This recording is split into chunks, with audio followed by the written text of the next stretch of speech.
Well, welcome back, everybody. I hope you all had a good morning talking to the agents and Arbel about all the topics before. So right now we're talking about music editors and their role in the film music community. I just want to point out that I'm wearing an Icelandic shirt today because I just want to, give a shout out to. I think it's called 66 degrees north. So I bought this when I was in Reykjavik. So I've got to support my Nords when I can. Anyways, yeah, this topic is about music editing. I'm very, very, very happy to have our panelists, Mary Parker and Brian Lawson. I'll give them a quick little intro and then I'll start launching into some questions. But before we do, I just want to give a quick little fact about music editors, because I understand that a lot of you don't know what a music editor is, so you don't know the role that they do. Just quickly, on Berklee College of Music, they say music editors are responsible for editing and syncing the music used in films and television with the action unfolding on screen, along with a number of other important duties. So we will get more into that as far as what that means to you guys. So next to me, as far as the panelist that's closest to me, Mary Parker, she has notable credits such as Zombieland, Double Tap, Ma, Countdown, Den of Thieves, and The Foreigner. And then next to her, Brian Lawson, whose notable credits include Suicide Squad, Straight Outta Compton, Lone Survivor, Transformers: Age of Extinction, and Oblivion. And Brian, I believe we were at the Oblivion premiere together. Yeah, right? I think we even sat next to each other. I think so. Yeah, well, and Straight Outta Compton and all those films that we share a commonality through the composer Joseph Trapanese. Yep. So when you guys heard, Mary and Brian, when you heard me describe how Berklee College of Music quotes what a music editor does, do you agree with that? Or how would you describe what your role in the film music process is? You want to take that, Brian? You go for it. I think it was a very, very, very broad overview. That's the part of the music editor that I think is most critical is helping to dial in the score and the sound of it. And often we come on in before composers are hired, and they may not have even selected a composer. And we will start taking other scores and laying them in, which along the way also can help the picture editor and director to get the the arc of the story as your scenes start working with music. I find it interesting, if I can't make a scene work with the music, it often requires some more picture editing. So at that process, it's a very back and forth and fluid process. And then, yeah, I also think that a music editor is a translator, because as much as I've had directors say, I love the guitar, and then every time there's a guitar cue going there like this, and it's, your job then is to get to the composer and say, you might want to, move away from that instrument, so, and also working with songs. And when schedules are really, really tight, you can also be useful in taking a cue and a theme that a composer has written and modifying it enough to kind of create a secondary theme. Like I took one, Anna Drubich created this last summer, orchestral, and I was able to actually slow down the main theme by 50% and just extend like the strings underneath it. And so it kind of created a secondary theme for her. So those are just some of the things that kind of sprung to mind when I heard that description. Ryan, what do you think? Well, it's I think the job is like a very diverse job in the sense that we're hired by different people. So like sometimes we're hired by the director, sometimes we're hired by the editor, sometimes by the composer, and each one has its own, differences, and if I'm hired by the director, he usually wants me to start, like Mary was suggesting, trying a bunch of ideas to see what really feels right against the picture, and really, experimenting with all sorts of types of music. And, they always usually go, we don't want orchestra. We want something, unique and clever and different, never been heard before. And so then you start, going through all that stuff. And then in the end, you end up coming back to stuff that sounds vaguely like film music for some reason.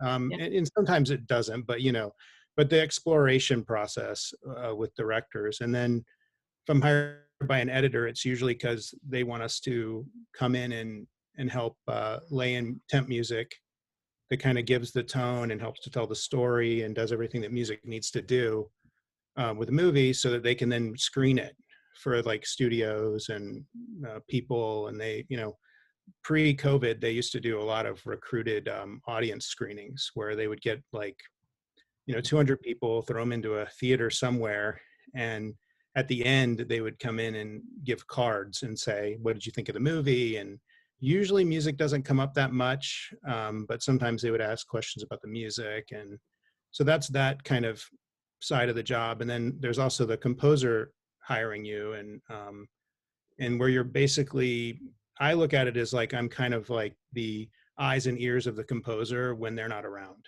Yeah. And to support their vision and to make sure that, if the directors on this, all of a sudden decides, I want to cut out all this stuff and only keep the one, harp sound in there, I have to be the kind of liaison to go, well, let me try it, and, to really help, but then also always keeping in mind what the vision of the composer was, and what they intended. So it's kind of like a mediary between the director and the composer in a lot of respects. And like Mary said, like sometimes with the composers, they have crazy schedules and they're like, hey, here's a suite that I wrote, can you make this work for 30 minutes of the movie? I have a lot of time. So that's like the extreme form of it, but it varies from composer to composer what they need us to do. But I hope that helps kind of fill in a little bit of. Absolutely. Well, like I said, this is kind of a elementary 101 kind of role of what you guys do, the many facets of things that you do. So on the topic of composers using music editors, can you talk a little bit about how you take their scores? Like say they've completed a score to a locked picture, moved on to another project, they open up the film again, and of course now they're adding scenes. And I know, from what I understand, music editors will essentially use the existing score to fill in the scenes that they've added. Can you get into that discussion a little bit, or am I off in what No. you guys do? Mary, do you want to go or you want me to go? Go for it. Yeah, I mean, it varies. Like there's, projects obviously where you come on and they make little changes to the picture. And like you said, the composer isn't around, and where we'll go in and try to make, obviously, musically sound edits that, honor the music that was written. And then there's other times where the picture is just a fiasco, and and there it's just like there's 5 picture editors and they're just going to town, and and you get a cut and you're like, oh my God. I mean, you're like kind of a bit of a heart attack when you look at the picture and you see how much it's changed. So then the role is to just be able to see the best you can with the music that's already been written to make it work against that cut. And usually the deadlines are really tight sometimes on some of the bigger pictures. So there's really no time for the composer to take the music and redo it, because particularly if it was orchestral and already the session's been done. Yeah. So I think the role kind of becomes, again, like I feel like with the composers I work with, it's like having their trust, that they trust me to take their music and make it work how they would have intended it. And a lot of times we run it by them. At least I do sometimes, Mary. I don't know if you do, but we send it to them and let them look at it and go, oh, okay, this is good, or whatever. So that there's like this, they feel like they're continually collaborating. A lot of them don't, they just like, do what you do, just don't let me have to deal with it. So it varies, but I don't know if Mary, do you have more to elaborate on? Well, the thing I find so fascinating is I'm a type A personality. There's so much stress thrown at you that's out of your control in this business that I like to go to the stage with everything as prepared as is in my control and within my power.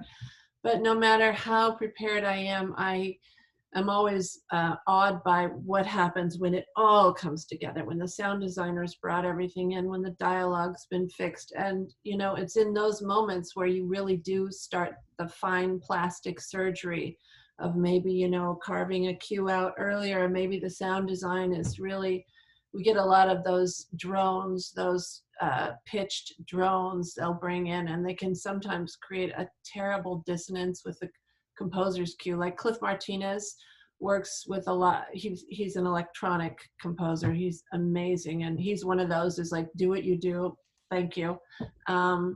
But yeah, it's like if every scene has been, drenched with a bunch of sound design that is, creeping into the area of composition, then I kind of have to stand up and say, look, we're getting mud here. We got to pick. If you really want the sound design, we might need to just, cut out of this cue a little earlier. But if you want this cue, the sound design is, really diminishing the effect the composer had. And that stuff happens on the fly in the dub stage, which is also a very political place. Often you have to really, I like Brian, yeah, you're the eyes and ears. I consider myself the composer's advocate, so I'm really listening to make sure that, yeah, the music is well shepherded into the film and not just cut to bits and stuff like that. So I'm glad that you guys are talking about how you guys are advocates for composers, because a story that I sometimes hear is new composers will come into a field where they are brought into a feature film through their director, and the studio is saying, we need to bring in a music editor, and they get scared of what that person is and what their role is. And, sometimes the composer will be like, oh, we don't need one or whatever. And because they just are afraid of what that role does. And, I think it's important to understand that you're not, obviously you're there in service of the picture, everybody is. You're not,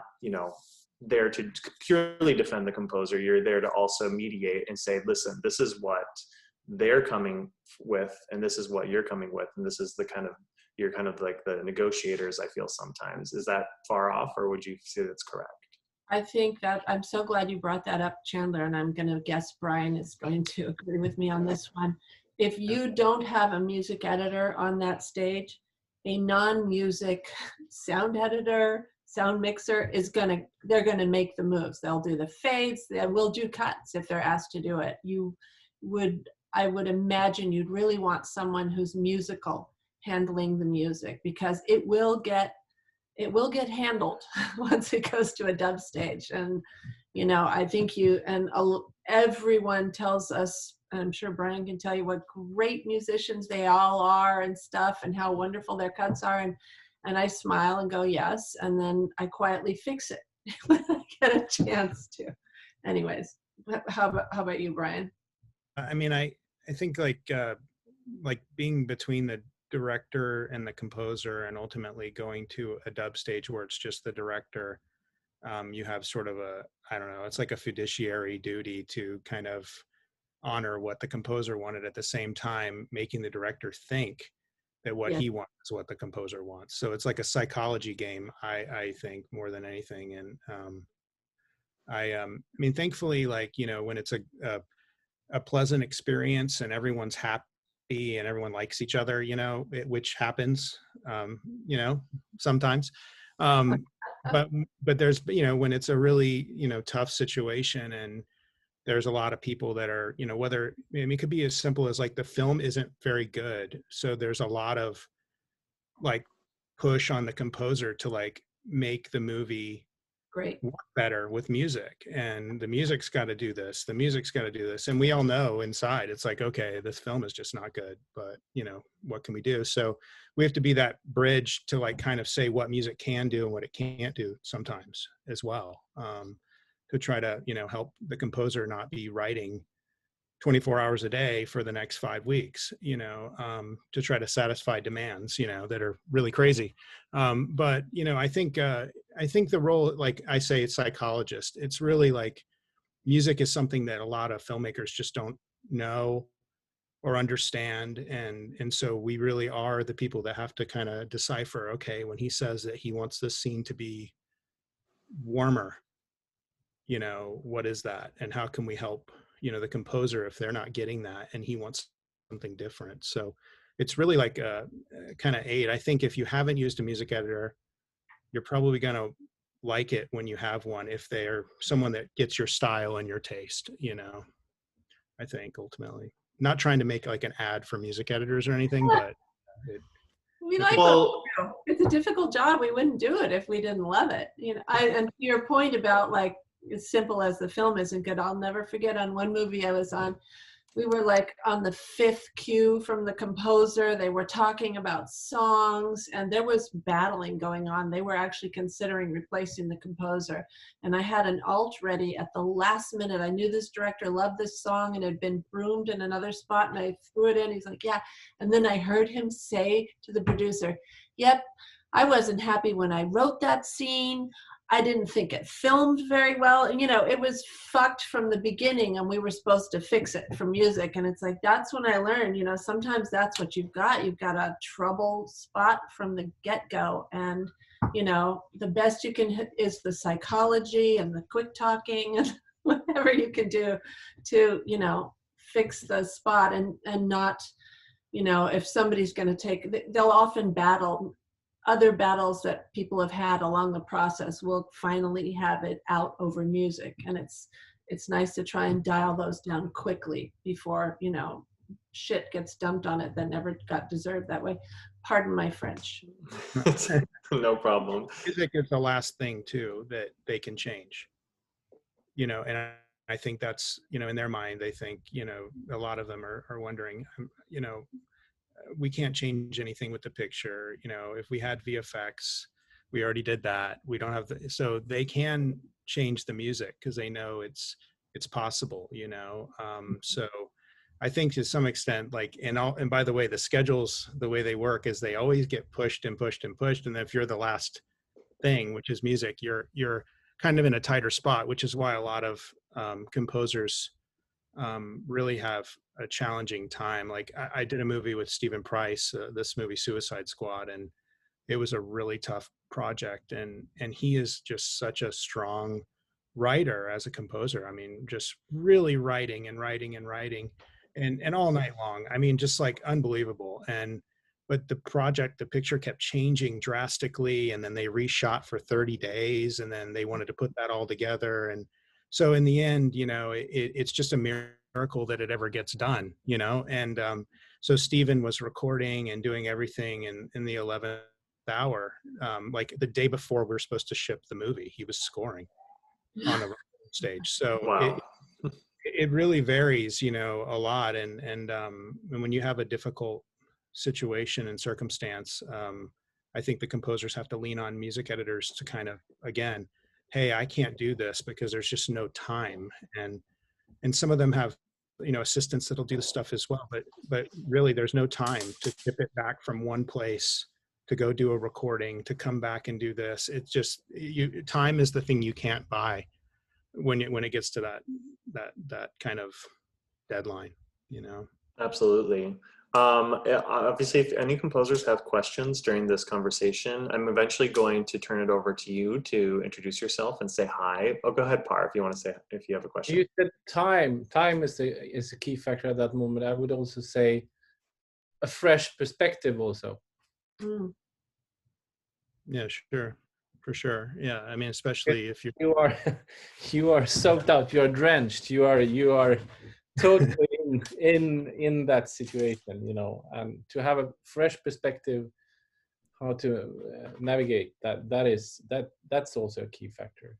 Well, the first thing I'll do, like when we're in one of those situations where we're headed towards a dub and everything hasn't been approved yet, and I'm going to be showing up without all the music, I will start trying to slot cues in places that nobody had thought of before. I'm sure Brian's done this too. And it's very interesting to just see, oh, that cue, which we really thought was a sad cue, really works beautifully on this other scene as well.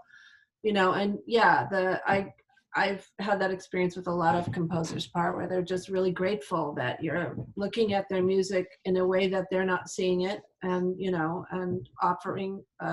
This is great. Yeah. You have, that's your profession, and you have the mandate to to suggest or to. But we don't have that in Europe, so we try to find different ways of finding those solutions as well, but I think it's a marvelous thing that you exist. Thank you. Thank you. I wanted to do one more topic before, as I see there's some questions jumping in, and I'm going to turn it over to the composers to introduce themselves so you get a little bit of understanding of who you're talking to. But before we do that, I want to talk about your process of discovering music, discovering scores, and when you start cutting together temp tracks. The dream scenario of you find an obscure composer, you sync their score into a feature, the director hasn't made their decision, they say, who is this composer? I want them to score my film. So talk about your process of discovery. Where do you draw from your library of film scores to create temp tracks? Right. Everything. I mean, like from, just talking with friends about what they like, and,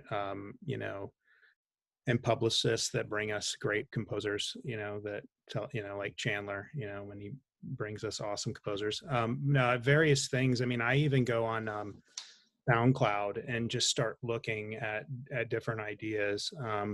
And I mean, a lot of times it's like more contemporary music that kind of is where I'm drawing from in the beginning, because, just knowing like that, I'm sure like everyone on this, on this Zoom call has amazing, cool music, but it's hard for me to just be able to find it all, and there's so much stuff now, and with Spotify, and that, I typically go by people telling me, hey, check this person out, or if another composer is like, hey, this person's amazing, or like a violinist that we worked with is like, have you heard this person who did this one thing? They're amazing. So it's, for me, it's more word of mouth, and then like just watching movies, like I think Mary, you're a member of the Academy. We both watch like probably 600 movies, around this time of the year, and just hearing the different music in there. I mean, I have worked with guys who have been doing that. Like I worked with a guy named Abel Korzanowski, who's a Polish composer. And I remember when Abel got the job based on his music. It's the first time I've ever seen that happen on a movie. And he just sent some music to, this film editor that he happened to have a relationship with. And she started cutting it into the movie. And next thing you know, he got a movie, and he was moving to Los Angeles. And now he's doing, so it really is like the kind of thing where I think if your music speaks, it's like, it works, and people start to, get like it. I mean, like Abel's music, I've never seen anything where people fell so much in love with his writing, and then next thing you know, that person referred him to another project, and then he's working with Tom Ford, and, and it's just, it just seems like it's just a spiraling thing if your music can get out there, if that makes sense. Absolutely. Mary, what's your process of discovery? Pretty much like Brian said, word of mouth. I'm also a songwriter, and I love laying in the songs in a movie as well. And I'm always interested to see if there are, because I think I like drums. I work with Cliff Martinez a lot, and he's a percussionist, and I like what that does to score when it moves it along so wonderfully.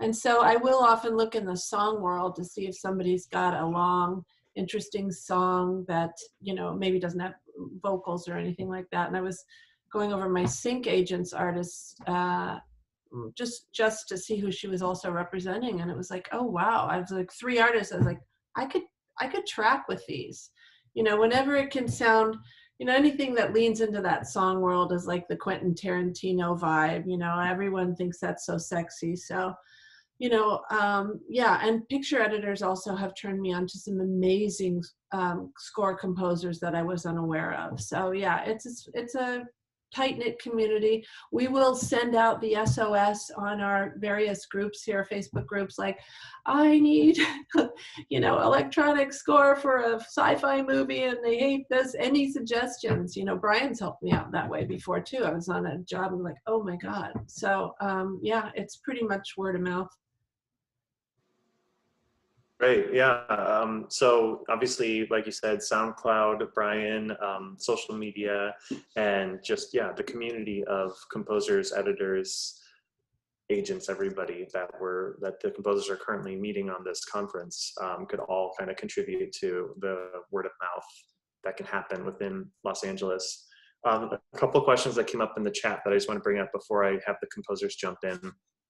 Want to know your history, Mary and Brian, if you come from musical backgrounds or editing backgrounds. Are you composers? You mentioned you're a songwriter, Mary, so I'm just curious, what are your backgrounds?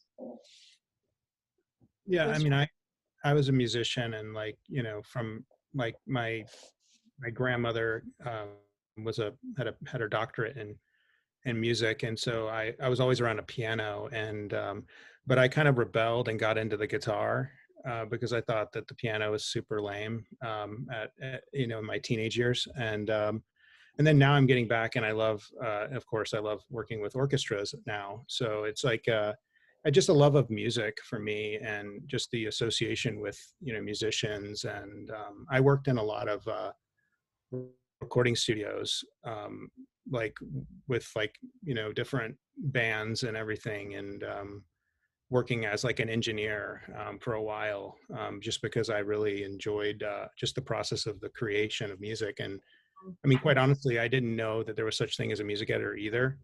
Like, I kind of, when someone told me about that, I was like, what are you talking about? What is that? What would they actually do? Like, just, you know, put a piece of music in there? I don't understand. And then, you know, I kind of met some people, and I actually met with, it was Hans Zimmer, who I was around when he was doing some Gladiator stuff. And I kind of was like, oh my God, like, this is a operation, what goes on here and how they do this. And the idea of being able to kind of work with music in that way as a collaboration, it was kind of cool. So that's kind of how I got into it, just by loving music more than anything. I started with just classical piano lessons through my teen years, and I fell into it in my 20s. I was at a Hollywood Hills brunch, and this woman says, "You should be a music editor." And I said, "What's that?" And she described it, and I thought, this is perfect. And so I got a job as an apprentice sound editor. They taught me the film business, the whole process of the post-production process. And then I got in with a woman named Elsa Blankstead, who gave a lot of people their start. And you know, I am all self-taught, though, other than the piano lessons. And I sent my daughter, I raised a daughter on my own as a single parent since she was 3.5 in the business, which was really challenging. When I sent my daughter off to college, I thought, you know what? I know what I need to do. I want my college. I don't need to go to school to do what I'm going to do. And I recorded an album, and I'm in the process of releasing that, and going through the whole Spotify thing. And I feel really fulfilled. What can I say? And I just love the job as music editor. I'm just hanging around with people, telling story and using music to do that. It's a wonderful career. And like Brian said, it's a huge industry out here. There's plenty of jobs to do. Excellent. Well, I wanted to move on to the composers to allow them a chance to say hi to you guys, introduce and talk a little bit about what they do and provide. So I'll start with Par, because he's the one that's top left for me. So jump in and say hi. Hi, I'm Par Fried, and I work together with another guy. His name is Carl Fried. Hi. We are brothers, and since 10 years we've been composing music for film and television drama series, about 25 projects, Scandinavian as well as US, a couple of US indie things. I have a classical background. My brother has a classical background, actually. Also, we played together when we were kids. You know, he was playing trombone and I was playing piano. And he went to Royal College of Music in London. And then after a year there, he didn't want to go into the dench of being a classical musician. So he went to Cuba to study Cuban music. Oh, wow. And I went to become a hardcore classical musician. And when I got a kid, I was 25, and I was writing on a big commission for a prestige festival in Europe, and I crashed basically. And I met with Carl, and we said we should build our own platform. So this is what we have done, and so we create music for film and television, but we also write our own projects. Yeah.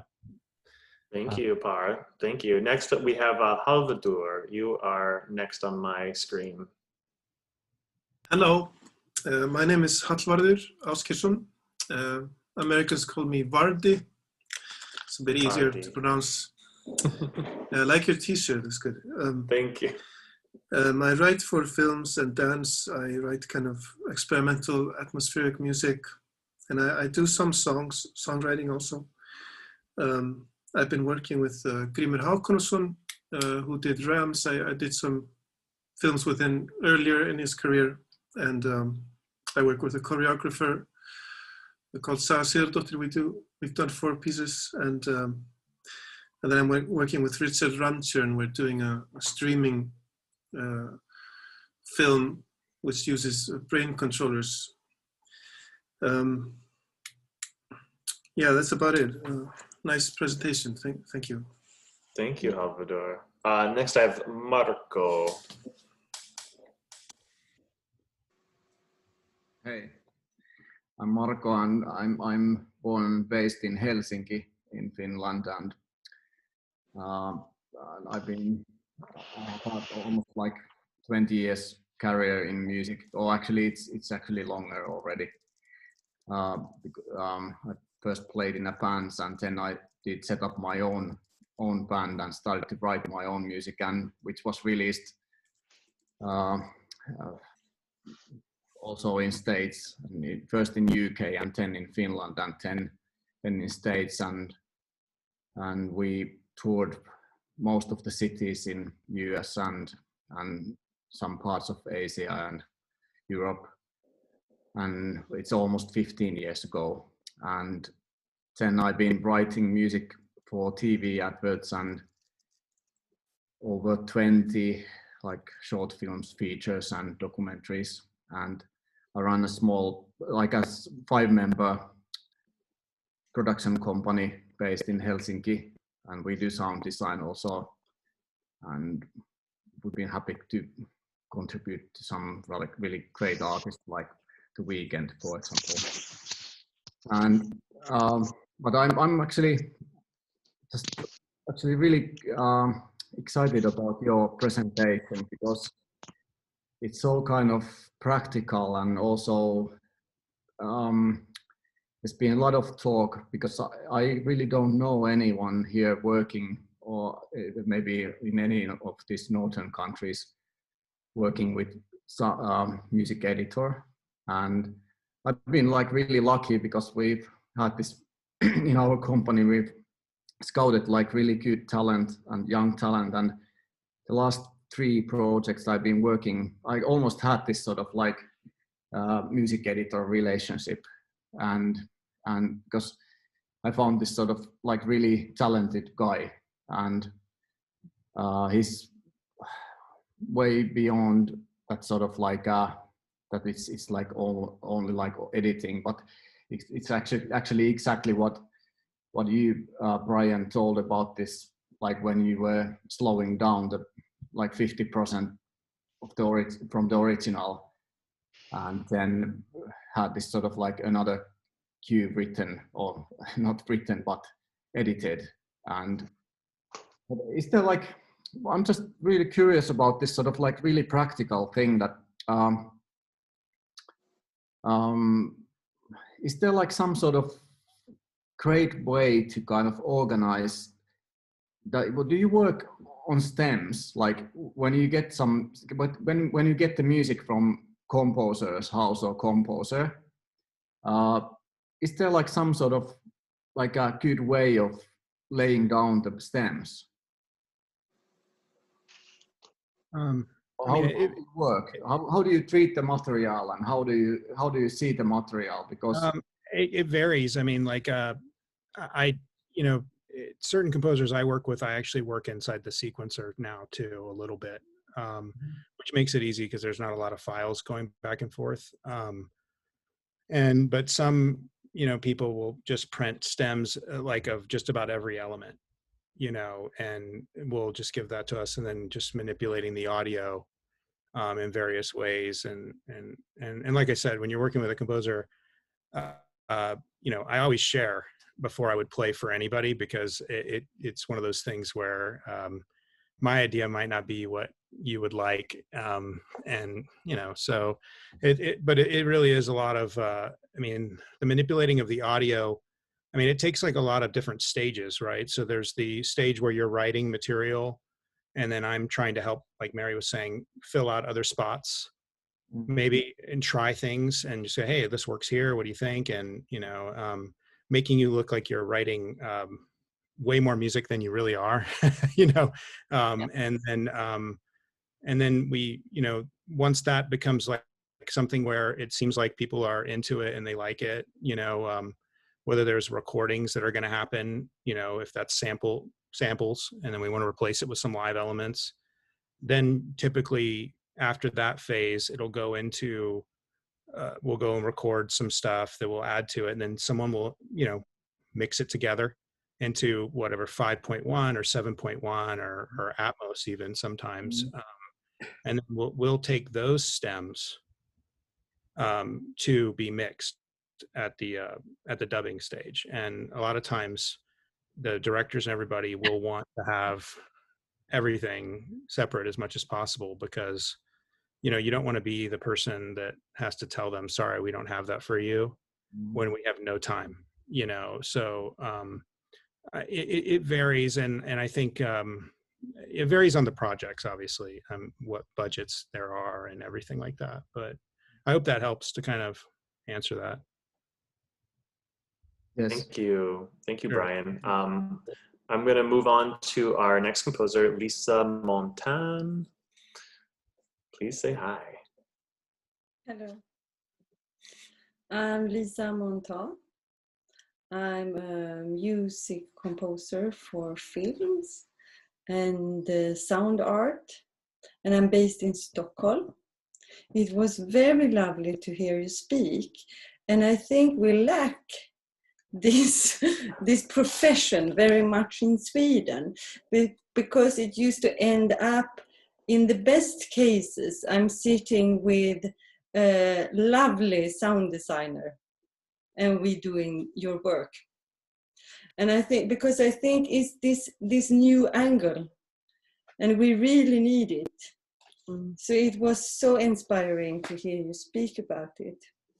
Yeah, and I have a background also from, I started the film career with costume and set design.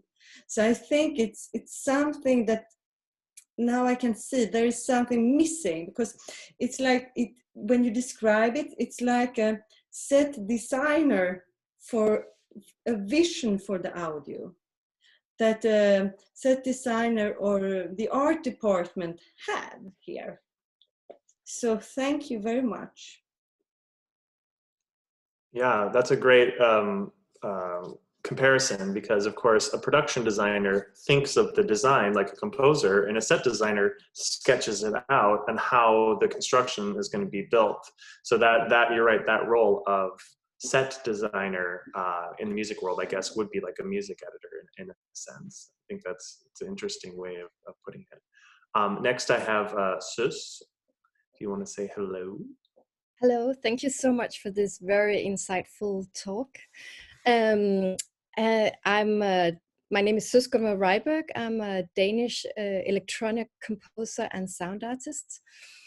I have a very characteristic sound, so if in case you might need someone doing sci-fi or electronic scores that has this very characteristics, please don't hesitate to contact me. I have a very broad international performance and production background. I've done several releases under my own name. I'm touring around the whole world, playing concerts. I have done compositions for dance and theater, and also video games and film. I have worked on a video game from a company called Playdead, and they did a game called Inside. I don't know if you are having knowledge about video game industry. It's another way of composing, but I feel there are definitely different or many connections. And then I worked on one feature film, and they both won several awards and nominations. Yes, she's breezing over that she got a BAFTA nomination. So for her music. But next on my list, I have Roy Wasted, as he likes to call himself. Yeah, well, it's Friday. Not wasted yet. Hi, guys. So nice to see you, and thank you so much for the presentation. This is quite a wake-up call for me, actually, because it seems like the music editor as a profession doesn't really exist here in Norway at all. And at least on the projects I've been involved in, when I've been scoring feature films and television series, the director and the editor is building up the temp track of the film. And what happens a lot for me, that is a lack of musical identity. You know, it's just something to cut to, just something that is roughly in the ballpark, sets a kind of tone, but it has a lot of issues. But when listening to you guys, it's obvious that with your musical knowledge, you can establish a kind of musical identity in a much broader and more, what should I say, musical way than maybe if you're just an editor, just slapping things on the timeline and having something to cut the picture to. So it's giving me a lot of things to think about. So thank you so much for your insight, and yeah, it's amazing. Excellent. Thank you so much, Roy. Next is Einar. Einar. Hi, very nice to meet you. Like the other composers I've talked about before me, this has been very intriguing. I haven't been fortunate enough to work with a music editor yet, but it sounds like it could have saved me a handful of long nights and migraines in the past. But so I'm Einar Tryggvason, a film composer from Reykjavik, Iceland. I've been composing for films for just over 10 years. Most notably a gay horror drama full feature called Rökkur, and most recently a short film, Icelandic short film called Canary by Erlendur Sveinsson. But yeah, this has been a really interesting presentation, and I hope we'll be getting a wave of music editors throughout the Nordics in the next few months. Yes, hopefully. Yeah, clearly there's some demand for music editors in the Nordic countries. I've been seeing you guys in the chat also saying that. Next I have Arto. Hello, my name is Arto Eriksen. I'm a 22-year-old composer living in Denmark. I'm Danish-Turkish, but I live here in Copenhagen. I'm actually in the same studio complex as Mick Hansen, who, Brian, you might know. He has a placement on the Suicide Squad. Who was it again? He goes on the Codfather. Oh, okay. Okay, but I'm 22 years old, but I've already made my mark on the Danish scene. I started out playing jazz with my father since I was 3 years old, and playing piano and drums and vibraphone. But then I got into indie rock music and electronic music, and during this last year, I have been composing for film and TV. Notably, I was a ghostwriter on 2 episodes of the new Netflix series called Equinox here in Denmark, and did something for the Danish national television. But yeah, it was super intriguing to hear about your profession. It's amazing. Thank you so much. Thank you, Arto. Sala, you're next. Hi, my name is Sala Luhtala. I'm from Helsinki, Finland. I'm so grateful for this session. I am a bit embarrassed to admit that I didn't know much about your field of profession before, but this has been very, very useful information. Oh my God, I would have needed you so much over the past weeks. I've been working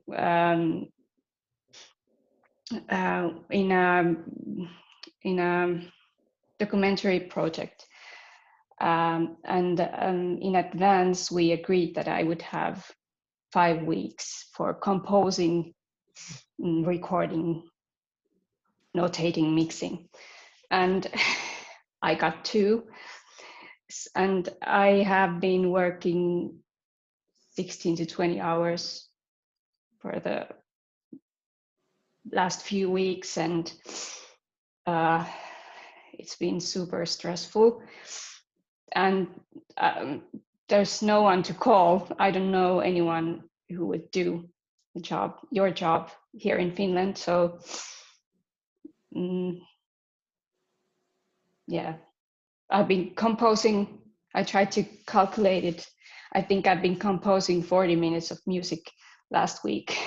It's crazy. Yeah, I didn't know I had it in me, but yeah. Hopefully someday I will know who to call. So thank you so much. Lastly, we have Nomzi. Can you hear me? Yes. Yes. Cool. Hi everyone. Brian and Mary, thank you so much for sharing your world. It's been yeah, it sounds like such an intricate and very fascinating world to be part of, and I feel very honored to be with you tonight. I'm a singer and songwriter and also a poet, and I am based in Oslo. I am originally from South Africa. Did I say my name? My name is Nomzi. Nomzi Khumalo, and my music is about my life, and I arrived in Oslo on autopilot. I was following my ex-husband that I met in South Africa, and we moved to France, and then we moved to Oslo. And I think, well, I had a very difficult time taking responsibility for my own life and my own choices, and I eventually ended up drinking a lot and ended up in rehab. So about, well, a year ago, I celebrated being sober for 7 years by releasing a song called The Truth. And this was under my own label, and I am currently working with my debut album with a producer in the UK. And I feel so privileged and so honored to be amongst all of you tonight, all the composers and guests and panelists. Yeah, I really do. Thank you so much. Thank you. Yes, thank you, thank you. Are there any other final questions from the composers? Anything that you want to ask of the music editors to before we say goodbye? Par, yeah. I see in the chat also that Salla said she has a question as Oh, well. okay, okay. Yeah, okay. I think it was Sala who said you've been composing 40 minutes of music for the last and I think very often we take on this big burden that we should do everything ourselves, you know, and I think a key thing is to reach out carefully to find with your ear the right persons, but to give people trust and to see what's happening. We've been doing that more and more over the years, and it works actually, and it's possible. Yeah, that's the only thing I wanted to say. Yeah. Sala, what was your question? I just wanted to. I just wondered, what is the average time you work in a project?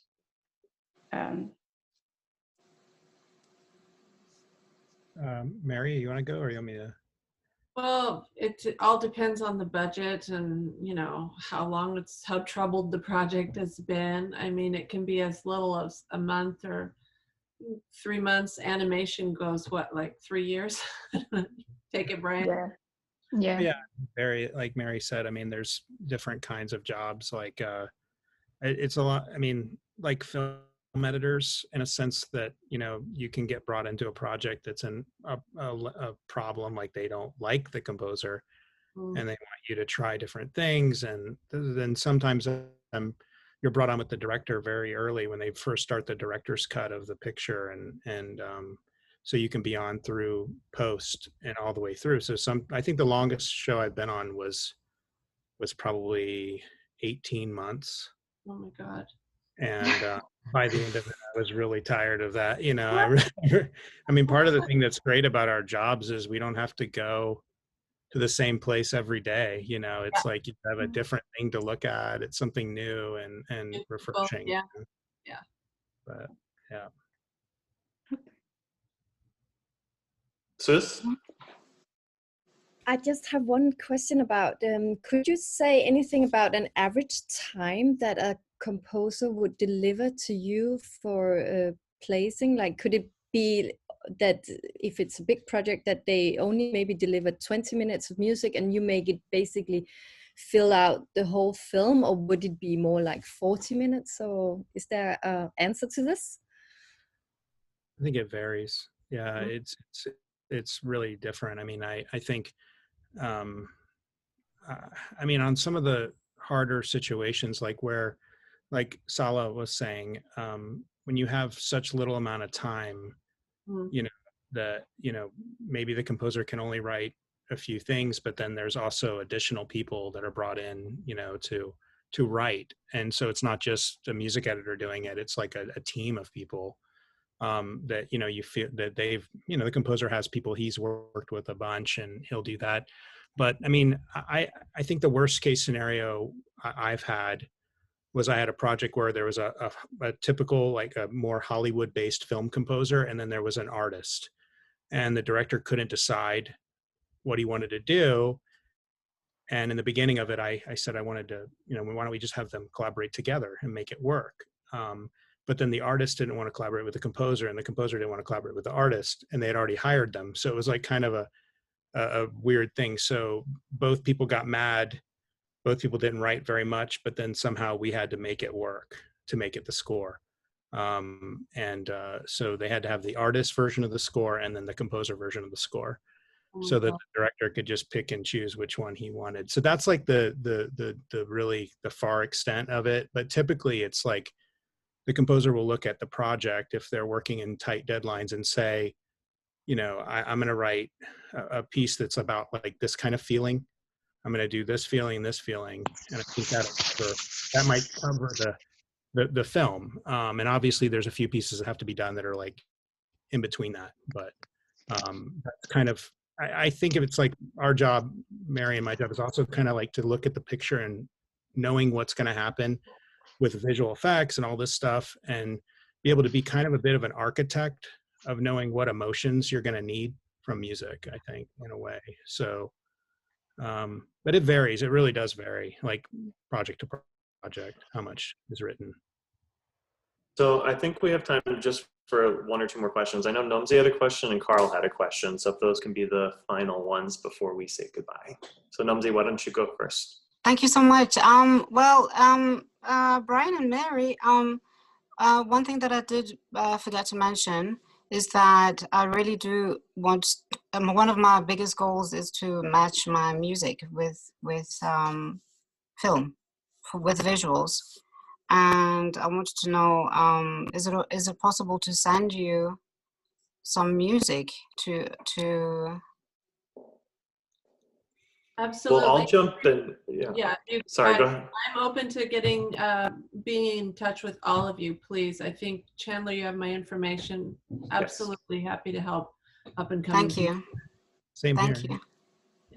Yeah, previously, by the way, composers, we've asked all the panelists who's willing to share their contact information. So those that are comfortable, such as Mary and Brian, we'll make sure that you guys get their details so that you can be in contact.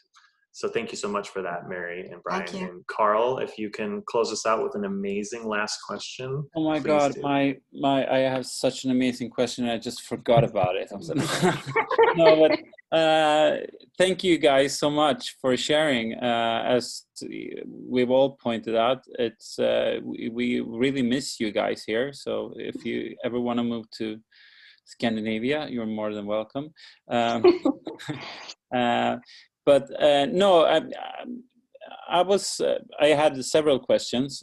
Some of them has already been asked, but I wanted to ask you regarding music mix. I mean, the mix. So say I deliver the score, and how important is the music mix if I like take it to a music mixer and for your work or for the final results?